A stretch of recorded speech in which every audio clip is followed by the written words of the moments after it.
From the spoilers that have been going around on the internet, it seems the new volume cannot live up to the hype from volume 12.5 second year arc. I don't say it's bad, since it's unfair to judge the new volume by incomplete spoilers and maybe some misinformation.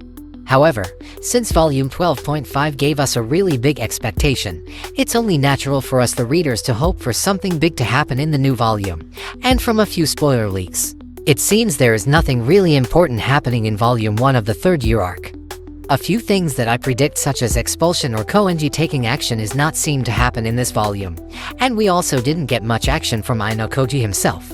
However, once again, it's still too early to judge. For now, let's take a look at the spoilers leak one by one. Let's start with everyone's reaction, since we already got a glimpse of it from the trial reading. In my honest opinion, this is definitely the best conflict in the entire volume. Kinugasa literally spends the entire volume telling us how students from the Horikita class react to Ayanokoji transfer.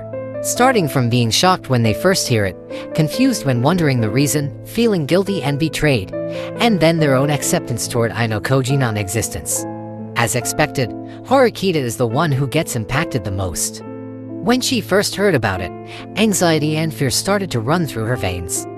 She confronted Ayanokoji immediately, but Ayanokoji's vague answer only made her worse. The empty seat beside her really affects Horikita's overall performance. When the new special exam was announced, she could not think of any strategy. On the contrary, she just realized how dependent she is on Ayanokoji. Without anyone to ask for advice or exchange ideas, Horikita's class ended up losing against Ichinose very badly. It took several people to wake Horikita from her despairing state.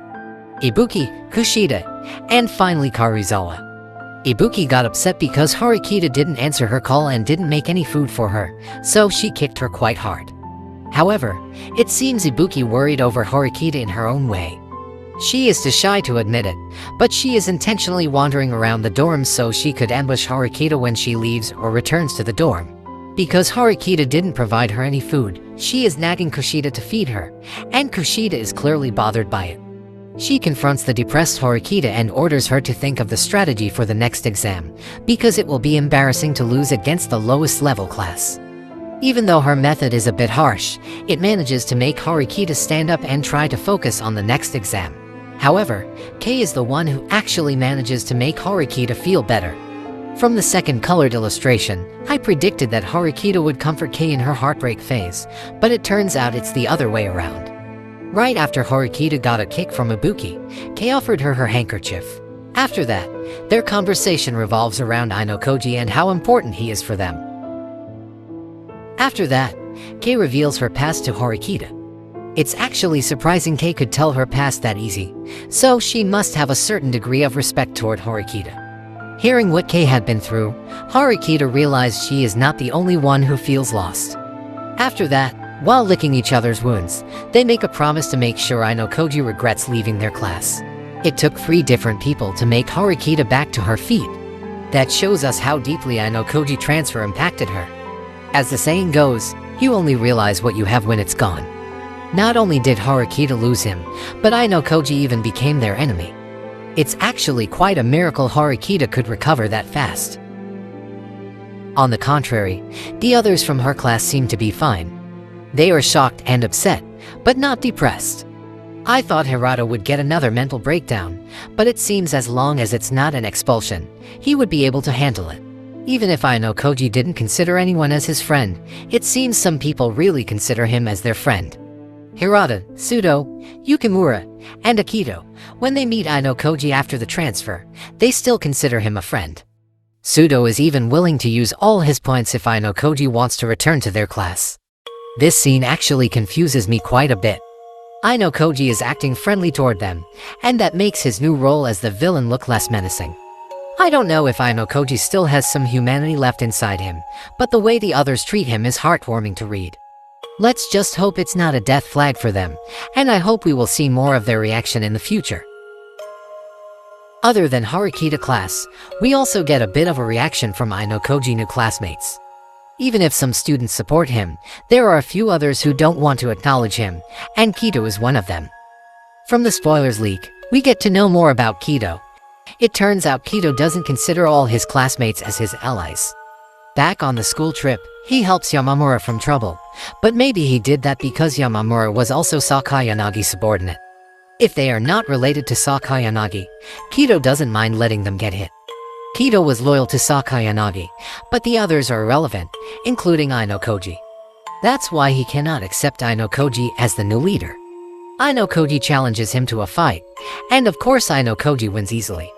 The result of their fight doesn't make Kido want to follow him, but he will observe him for a while. He could bear his fang on Ayanokoji anytime, but Ayanokoji will consider it as part of the fun. There must be other students who didn't accept Ayanokoji, but they were originally Class A who were considered the best with high intelligence, so they will sooner or later understand that they need Ayanokoji.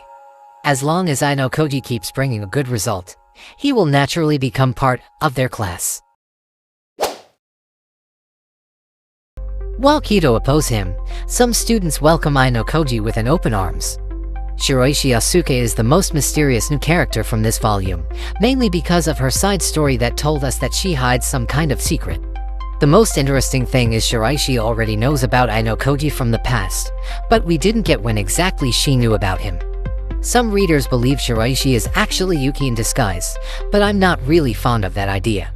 She welcomed Ayanokoji and offered to help him get used to the class because she wants to know more about Ayanokoji, and Ayanokoji also stated that Shiraishi looks at him as if he is an experiment. Other than her hidden secret, there is nothing unusual with her, but there is a rumor going around that she has been with a lot of men to the point she acquired the title of 100 Hunter. Nishikawa is the one who told Ayanokoji about it, and from the way she likes to tease people, I don't think what she said could be trusted. Even for Kinugasa standards, sleeping with 100 men is really out of the line.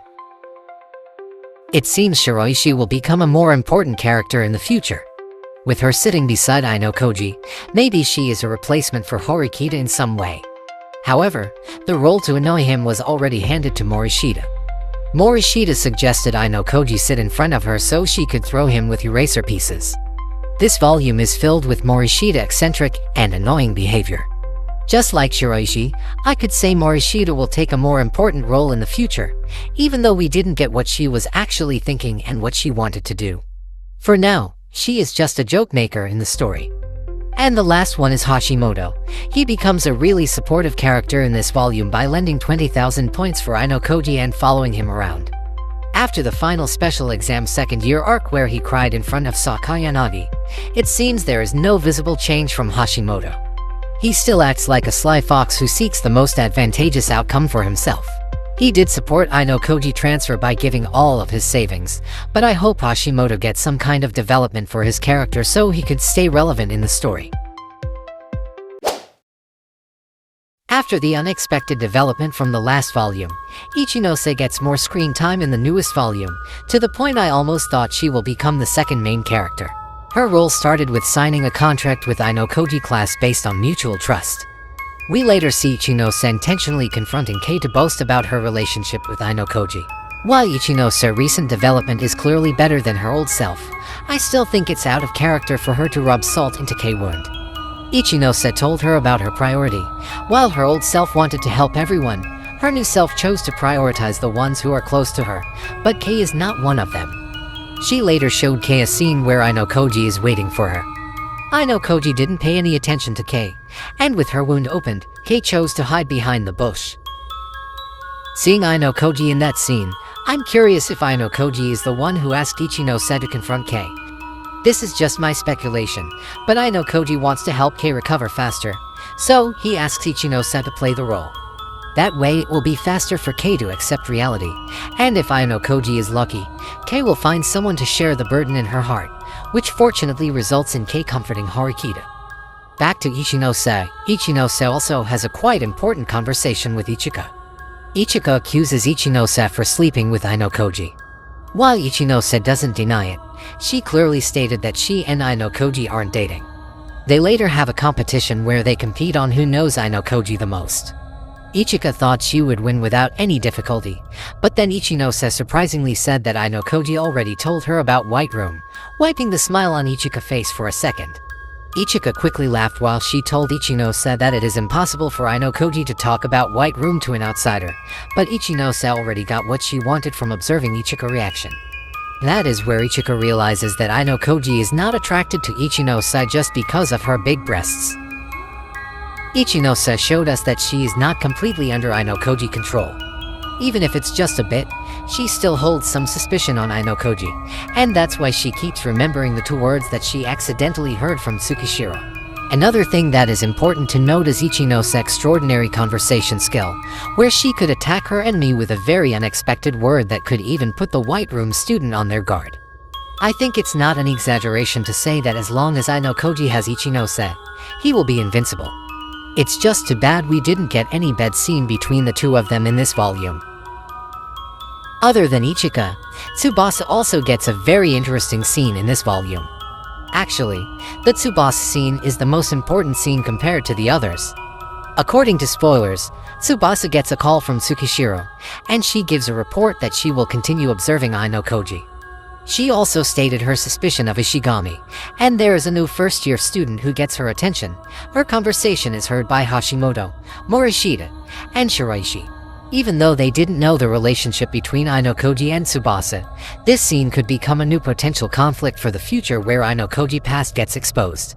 Added to the fact that Ichinose also has a suspicion about the White Room, I think there will be a time when Ayanokoji needs to face his past and tell the truth to someone. At least we can expect Ichika and Tsubasa to play a bigger role in that plot. The new special exam is not as great as I wanted it to be. There is no big penalty, and Ayanokoji is not even facing his former class. The new special exam could be divided into 2 parts.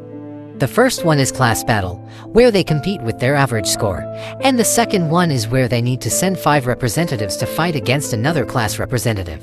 One thing that makes this exam interesting is the penalty point. Each class has 100 penalty points, which they could reduce the representative exam score with. However, they need to correctly guess the representative to be able to use it. The class battle will give them 2 points if they win, and the small group battle will give them 1 point for each representative victory. The class that gets a total of 7 points will be awarded 50 class points from the losing class, plus 100 class points as the reward for winning.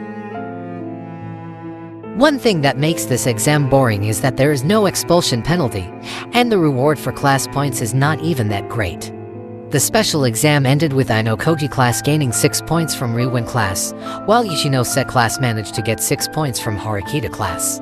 Which means Ayanokoji and Ichinose classes only get 100 class points each, while the other 2 classes don't lose anything.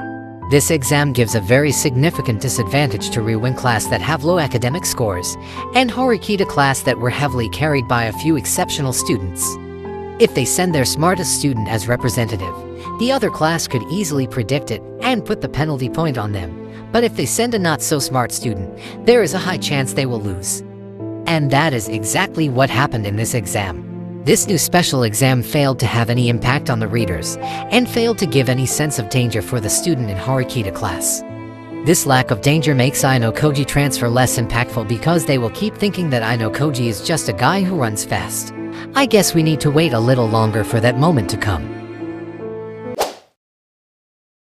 And the last spoiler that I want to explain is Ryuen's strategy to defeat Ayanokoji. While Katsuragi gives advice to just play it safe since they are at a disadvantage, Ryuuen has a different idea. He pays to first-year students to spy on Ayanokoji and record his conversation. However, Ayanokoji is aware of it and gives them false information. He said he needed to get to know at least 3 representatives to gain the trust of his new classmates. Taking advantage of this false information, Ryuuen intentionally picks a random low academic student as their representative, so there is no chance Ayanokoji would guess the representative right. In addition, Ryuuen put all their penalty points on Ayanokoji to avoid Ayanokoji class getting a perfect score. As a result, Ayanokoji class could only get 6 points, so there will be no additional reward. Ryuuen thought he succeeded in putting Ayanokoji at a disadvantageous position in his new class, but then Ayanokoji revealed that everything that Ryuuen did is actually part of his plan. The truth is, Ayanokoji only needs to get a perfect score to gain the trust of his classmates because the exam question is said to be extremely hard, where even the smartest student could only get 80 points. Ryuuen leaves with a defeated feeling. He remembers Sakayanagi advice that it is impossible for him to win if he is alone. It's hard to admit, but Ryuen's successes in the past mostly relied on traitors in the enemy class. Now that he doesn't have any spies on the other class, his battle will be really hard if he has no other weapon. Instead of using Private Point to simplify everything, Ryuuen needed someone trustworthy that he could use. Maybe he could try to use Hiyori to gain information from Ayanokoji, or use Ibuki to take advantage of Harikita. The point is, he needs to rely more on his classmates. If he cannot do that, there will be no point to challenge Ayanokoji anymore.